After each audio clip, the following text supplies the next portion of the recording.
আজ ঢাকার পল্টনের একটি স্কুলে শিশু নির্যাতনের অভিযোগে গ্রেফতার শিক্ষক পবিত্র কুমার বড়ুয়ার 5 দিনের রিমান্ড আবেদনের শুনানি হয়েছে। বিস্তারিত ডেস্ক রিপোর্টে। শারমিন একাডেমিতে ভর্তি হওয়ার মাত্র 7 দিনের মাথায় শিক্ষকের হাতে 4 বছরের এক শিশু নির্যাতনের শিকার হওয়ার অভিযোগ ওঠে। এ ঘটনার একটি ভিডিও ভাইরাল হওয়ার পর বৃহস্পতিবার শিশুটির মা পল্টন থানায় একটি মামলা করেন। মামলায় স্কুলের পবিত্র বড়ুয়া এবং তার স্ত্রী শারমিন জামানকে আসামি করা হয়। ঘটনা জানাজানি হলে স্কুল বন্ধ করে আসামিরা পালিয়ে যান।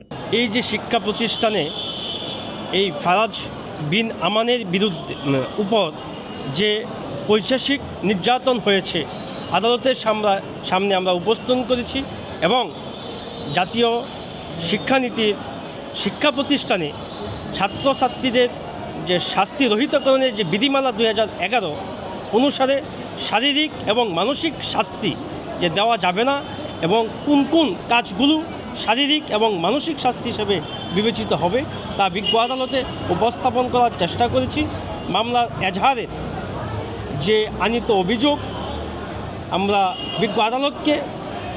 বিজ্ঞ আদালতের সামনে উপস্থাপন করার চেষ্টা করেছি। বিপ্লব কুমার বড়ুয়া এই আপনার শিশুকে আপনার একটা স্ট্যাপলার দিয়ে তার মুখে আঘাত করে এবং স্ট্যাপলার দিয়ে তার মুখ চেপে ধরে এবং বলে এরকম বিষয় যদি তার গার্ডিয়ানকে বলে তাহলে তাকে আরও জানে মেরে ফেলার হুমকি দেয়। আমরা রাষ্ট্রপক্ষের প্রসিকিউশন টিমে যারা সদস্য ছিলাম আমরা এই 5 দিন রিমান্ডের সাপেক্ষে আমাদের বক্তব্য তুলে ধরি। শুক্রবার মিরপুরের এক আত্মীয়ের বাসা থেকে পবিত্র কুমারকে গ্রেফতার করে পুলিশ। 7 দিনের রিমান্ড আবেদন করে তাকে আদালতে পাঠানো হয়।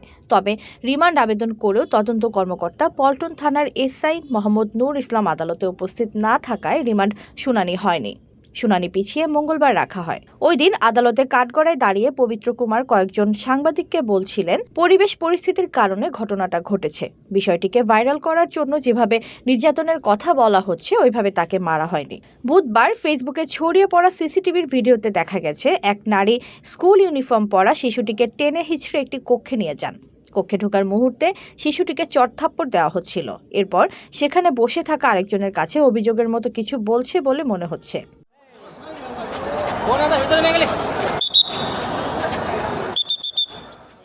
সোফায় বসিয়ে ভীত সন্তুষ্ট শিশুটিকে বারবার চড় মারছেন এবং ধমক দিচ্ছিলেন ওই নারী। এক পর্যায়ে ওই পুরুষ ব্যক্তিটি একটি স্ট্যাপলার হাতে শিশুটির কাছে এগিয়ে গিয়ে তার মুখে স্ট্যাপল করে দেওয়ার ভান করে কয়েকবার চেপে ধরেন। ওই পুরুষ ব্যক্তিটি হাতের ইশারা দিয়ে শিশুটিকে বারবার থামতে বলছিলেন। এক পর্যায়ে পুরুষ ব্যক্তিটি কক্ষের বাইরে যান, আবার ফিরে এসে শিশুটির গলায় ধরে সোফায় চেপে ধরতে দেখা যায়।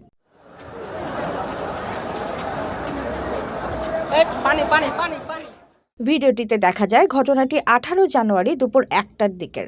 4 মিনিট 13 সেকেন্ডের এই ভিডিওটি শেয়ার দিয়ে অনেকেই এই ঘটনার বিষয়ে ক্ষোভ প্রকাশ করেছেন। তারা জড়িতদের শাস্তির পাশাপাশি স্কুলে পাঠানো শিশুদের অভিভাবকদের এই বিষয়ে আরও সচেতন হওয়ার কথা বলেছেন।